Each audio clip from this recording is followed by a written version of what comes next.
Hello दोस्तों, आप सबका स्वागत है आपके अपने चैनल जीके बैंक में। वीडियो शुरू होने से पहले चैनल को लाइक, शेयर और सब्सक्राइब करना बिल्कुल ना भूलें। साथ में बेल आइकन पर भी प्रेस करें ताकि आने वाली वीडियो की नोटिफिकेशन आपको मिलती रहे। अपने इस वीडियो सीरीज़ में हमने क्लास 11th की पॉलिटिकल साइंस की बुक को स्टार्ट किया था, जिसके फर्स्ट चैप्टर का फर्स्ट पार्ट मैं पहले ही अपलोड कर चुकी हूँ, उसे भी जाके देखें। ये उसी चैप्टर का सेकेंड पार्ट है। फर्स्ट पार्ट में हमने जाना था कि संविधान क्या होता है, कितने प्रकार का होता है और उसकी कुछ विशेषताएं। आज हम जानेंगे कि संविधान कैसे बना। तो देखो बच्चों, भारत देश में सबसे ऊंचा पद भारतीय संविधान का है। पहली वीडियो में मैंने बताया ही था कि भारतीय संविधान के अनुसार ही सभी काम होते हैं, सभी नियम बनते हैं, सभी कानून बनते हैं। तो वही है कि सरकार, सुप्रीम कोर्ट, राष्ट्रपति, प्रधानमंत्री कोई भी इससे ऊपर नहीं है। सब इसके दायरे में रहकर काम करते हैं। चाहे न्यायालय को फैसला करना हो, चाहे राष्ट्रपति का चुनाव करना हो, उनको शपथ दिलानी हो, ये सब हमें कहाँ से पता चलता है? हमारे संविधान से। भारत के वर्तमान संविधान को बनने के लिए आज़ादी के पहले ही कोशिशें स्टार्ट हो गई थी। दरअसल जो अंग्रेज़ थे, अंग्रेज़ों को ये पता चल गया था कि ये थोड़े दिन में ये लड़ाई जीतने वाले हैं। इट मीन्स इनको देश छोड़ के जाना पड़ेगा और हमारा देश आज़ाद हो जाएगा। ये बात अंग्रेज़ों को खुद पता चल गई थी कि अब अंग्रेज़ों की हार निश्चित है। इसलिए उन्होंने क्या किया था, भारत के संविधान के निर्माण के लिए काम शुरू कर दिया था। पर इसमें हमारा सोच के नहीं किया था। वो सोच रहे थे यहाँ से जाने के बाद भी वो यहाँ पे राज कर पाएँ। तो वो तो अपने ही हित के लिए सोच के कर रहे थे, पर वो हमारे लिए पॉजिटिव पॉइंट हो गए हैं। तो भारत के संविधान को बनने में 2 साल 11 महीने 18 दिन का समय लगा। ये बहुत इम्पोर्टेंट है। इसको अपने दिमाग में, अपने नोट्स में हाईलाइट करके लिख लो। कितना समय लगा? 2 साल 11 महीने 18 दिन का समय लगा। भारत के संविधान को दुनिया का सबसे लंबा लिखित संविधान माना जाता है। ये मैंने आपको पहली वीडियो में भी बताया था, जो करीब 3 साल में बनकर तैयार हुआ। भारत के संविधान की खास बात यह है कि इसमें हर वर्ग, हर धर्म का ध्यान रखा गया है, क्योंकि भारत कैसा है, विविधताओं का देश है। यहाँ पे अलग अलग धर्म को मानने वाले लोग रहते हैं, अलग अलग भाषाएं बोलने वाले लोग रहते हैं, अलग अलग बोलियां बोलने वाले लोग रहते हैं। तो उन सबको ध्यान में रख के हमारे संविधान का निर्माण किया गया है। अब जो नीचे ये कुछ 3 तारीखें लिखी हैं, ये बहुत इम्पोर्टेंट तारीख हैं। आपको पढ़ के समझ आ गया होगा कुछ का कि क्या है। पहली तारीख क्या लिखी हुई है? 15 अगस्त 1947। ये इम्पोर्टेंट इसलिए है, किस लिए, ये आपको भी पता है। इस दिन क्या हुआ था? हमारा देश आज़ाद हुआ था। दूसरी तारीख में लिखा हुआ है 26 नवंबर 1949, यानी कि 1949। अब ये डेट क्यों इम्पोर्टेंट है बच्चों? ये डेट इसलिए इम्पोर्टेंट है, इस दिन हमारे देश का संविधान बनकर तैयार हो गया था। केवल बनकर तैयार हुआ था, लागू नहीं हुआ था। इस दिन को संविधान दिवस, कॉन्स्टिट्यूशन डे के रूप में मनाया जाता है। और ये 26 जनवरी 1950, ये दिन क्या है? 26 जनवरी 1950 को हमारे देश का संविधान लागू हुआ था। तो इसीलिए ये डेट इम्पोर्टेंट है। तो मुझे उम्मीद है बच्चों आपको यहाँ तक का सब समझ में आ ही गया होगा। अब हम आगे बात करते हैं संविधान सभा की स्थापना। भारतीय संविधान कैसे बना था, किसके द्वारा बना था? भारतीय संविधान को संविधान सभा ने बनाया था। और संविधान सभा की स्थापना कैसे हुई, ये हम अब इस वीडियो में जानेंगे। तो सबसे पहले 1946 की कैबिनेट मिशन ने भारत के लिए एक नया संविधान बनाने के लिए संविधान सभा की स्थापना की सिफारिश की। सिफारिश का मतलब होता है बच्चों अपनी बात रखना। उन्होंने कहा कि संविधान सभा की स्थापना होनी चाहिए और इसके लिए जुलाई 1946 को चुनाव हुए थे, जिसके बाद संविधान सभा में 389 सदस्य थे। हालांकि बाद में घटाकर 299 सदस्य रह गए थे, क्योंकि अंग्रेज़ी सरकार ने पाकिस्तान के लिए एक अलग संविधान सभा का गठन किया था। तो ये था बच्चों संविधान सभा के सदस्य वगैरह।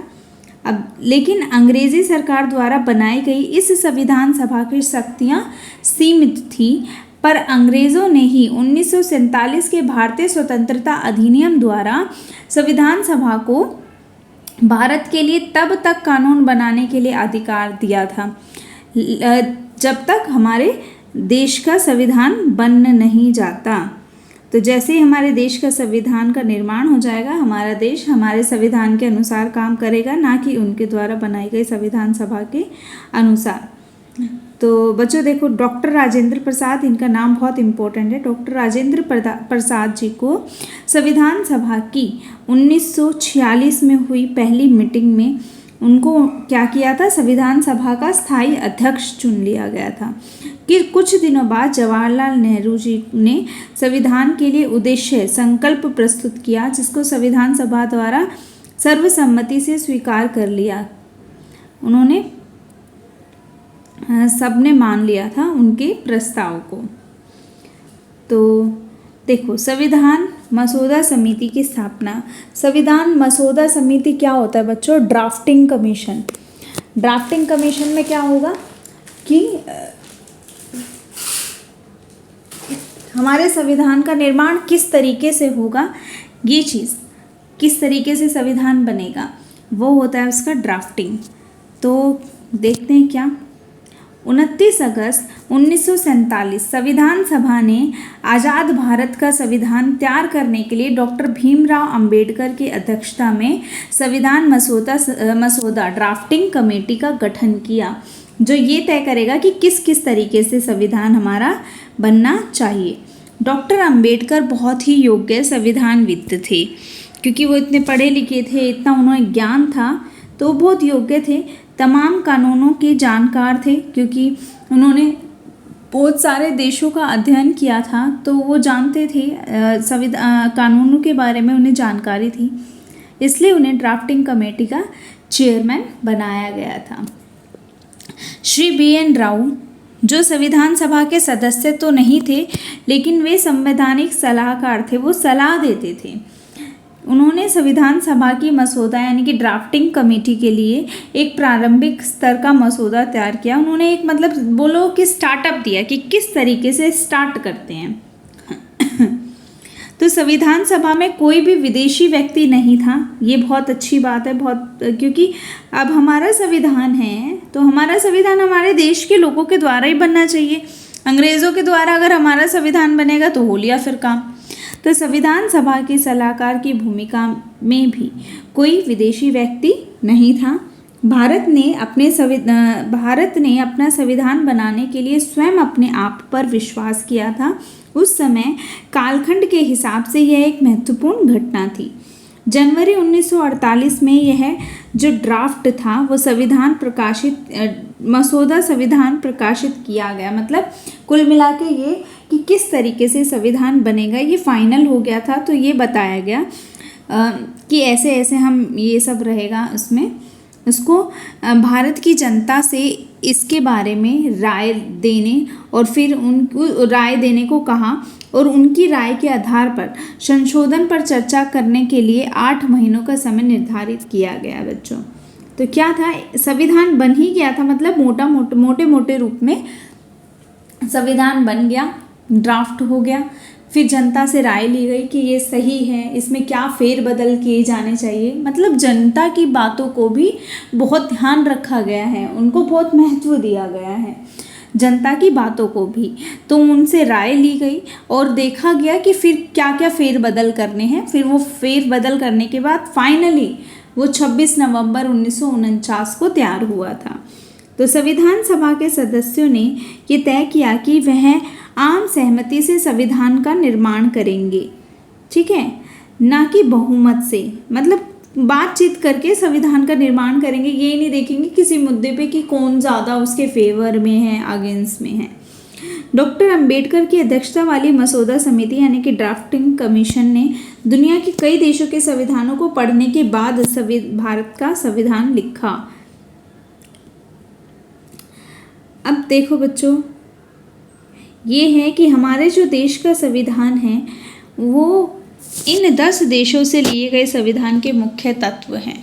इसमें संविधान में कुछ चीज़ें ऐसे, क्योंकि क्या हुआ था यहाँ पे लास्ट ही लाइन में आपने सुना कि मैंने क्या बोला कि डॉक्टर भीमराव अंबेडकर जी की अध्यक्षता वाली मसौदा समिति ड्राफ्टिंग कमीशन ने दुनिया के कई देशों के संविधान को पढ़ने के बाद भारत का संविधान लिखा। तो बच्चों, कई लोग कहते हैं कि भारत का संविधान नकल है, दूसरे देशों से लेके लिखा गया है, उधार का थैला है, या इस तरीके की कुछ चीज़ें बोली जाती है। लेकिन आप ऐसा ना सोचें, क्योंकि आप एक एग्जाम्पल लो, हमारे जो पेरेंट्स होते हैं वो हमें क्या सिखाते हैं। अगर हम कुछ उल्टे काम करते हैं और सेम उल्टे काम अगर आपका कोई दोस्त भी करता है तो क्या बोलेंगे, उसी से सीखा होगा, उसी से ये चीज़ सीखी होगी। तो क्या बोलते हैं, अच्छी आदतें तो आप सीखते नहीं हो, बुरी आदतें बहुत जल्दी सीख लेते हो, बोला जाता है ना। तो पेरेंट्स क्या कहते हैं, आपको किसी भी व्यक्ति की अच्छी आदतें अपने अंदर डालनी चाहिए, बुरी आदतें नहीं। ठीक है, तो सेम बात है, बहुत सारे देशों के संविधानों का अध्ययन किया गया, उसके बाद जो चीज़ अच्छी थी उनको चुन लिया गया। तो ये तो जब हम ये चीज़ स्टार्टिंग से ही हम जानते आ रहे हैं कि हमें अच्छी चीज़ों को अपनाना चाहिए, तो हम अपना रहे हैं। तो पहली बात तो ये हो गई कि दूसरे देशों की अच्छी चीज़ों को हमने अपनाया अपने संविधान के अंदर। और दूसरी बात ये हो गई कि देखो, तभी तो हमारा देश आज़ाद हुआ था। अब हमारा देश बस आज़ाद ही हुआ है, यानी कि अभी हालत बहुत ख़राब है ना। तो अब ऐसी सिचुएशन में हम कोई एक्सपेरिमेंट तो नहीं कर सकते। अगर हम एक्सपेरिमेंट करेंगे, अगर अच्छा हुआ उसका नतीजा तो अच्छी बात है, लेकिन ये कितना प्रतिशत सत्य है कि उसका नतीजा अच्छा ही होगा, है ना। तो पहले हमने क्या किया, हमने देखा कि दूसरे देशों पे किसी चीज़ का क्या असर पड़ रहा है, और फिर हमने उनको एज इट इज़ अपने संविधान में नहीं अपना लिया था, उनमें फेरबदल करके, क्योंकि अलग अलग देशों की अलग अलग परिस्थितियां हैं, उनके अनुसार हम अपने में वो चीज़ें सेम टू सेम नहीं डाल सकते ना। तो उनको देखा गया और उसमें फेरबदल करके हमारे देश के लिए क्या अच्छा है उसके अनुसार उसको अपनाया गया। ठीक है, तो ये चीज़ थी। तो 10 देशों से संविधान के मुख्य तत्व लिए गए, क्या क्या। यूँ तो संविधान सभा ने भारत का संविधान बनाने के लिए दुनिया के तमाम देशों के संविधान का अध्ययन किया था, लेकिन मुख्यतः 10 देशों के संविधान के बातें ली। पहला है कि संयुक्त राज्य अमेरिका, यूएसए से क्या लिया गया बच्चों, संविधान में लिखे मौलिक अधिकार, ठीक है, न्यायिक पुनरावलोकन, संविधान की सर्वोच्चता, न्यायपालिका की स्वतंत्रता, निर्वाचित राष्ट्रपति एवं उसके महाभियोग, उपराष्ट्रपति, उच्चतम एवं उच्च न्यायालय के न्यायाधीश को हटाने की विधि एवं वित्तीय आपात, न्यायपालिका की स्वतंत्रता को संयुक्त राज्य अमेरिका से लिया गया। देखो बच्चों, और कैसे इसको आप सोच सकते हो, उसको ऐसे कनेक्ट कर लो, जिन चीज़ों से पावर के बारे में बात करती हैं वो सब, क्योंकि अमेरिका क्या है, एक शक्तिशाली देश है, तो जो चीज़ें पावर के बारे में बात करती हैं वो अमेरिका से ली गई हैं। ऐसे कनेक्ट करके आप पढ़ सकते हो, बाकी ऐसा कोई फैक्ट नहीं है कनेक्ट करके कि देखो मौलिक अधिकार क्या देते हैं हमको, पावर देते हैं, अमेरिका से लिए गए हैं। न्यायिक पुनरावलोकन, संविधान की सर्वोच्चता, सर्वमान्य होगा, न्यायपालिका की स्वतंत्रता, है ना। तो क्या संविधान की सर्वोच्चता, संविधान सबसे ऊपर है तो वही शक्ति की बात है। न्यायपालिका की स्वतंत्रता, यानी कि न्यायपालिका स्वतंत्र होकर निर्णय लेगी, ये भी शक्ति की बात है, अब पावर की बात है। तो ऐसे कनेक्ट करके आप इसको पढ़ सकते हो, अदरवाइज आपको पढ़ना तो पड़ेगा कि ये सब संयुक्त राज्य अमेरिका से लिया गया है। ब्रिटेन, भारत के संविधान में ब्रिटेन से संसदीय शासन प्रणाली, एकल नागरिकता एवं विधि निर्माण प्रक्रिया, विधि का शासन, मंत्रिमंडल प्रणाली, परमाधिकार लेख, संसदीय विशेषाधिकार और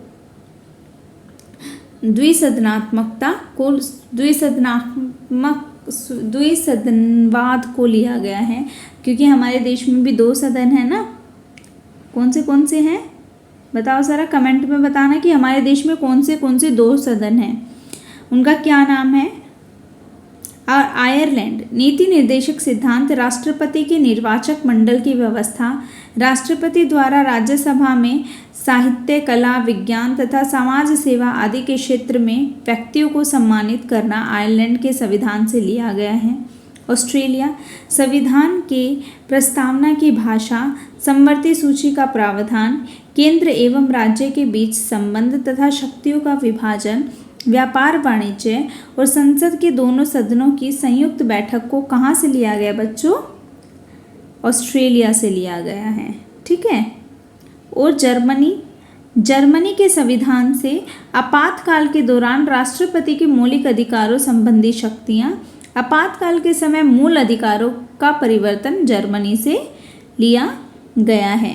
साउथ अफ्रीका से संविधान संशोधन की प्रक्रिया का प्रावधान, राज्यसभा में सदस्यों का निर्वाचन दक्षिण अफ्रीका के संविधान से लिया गया है।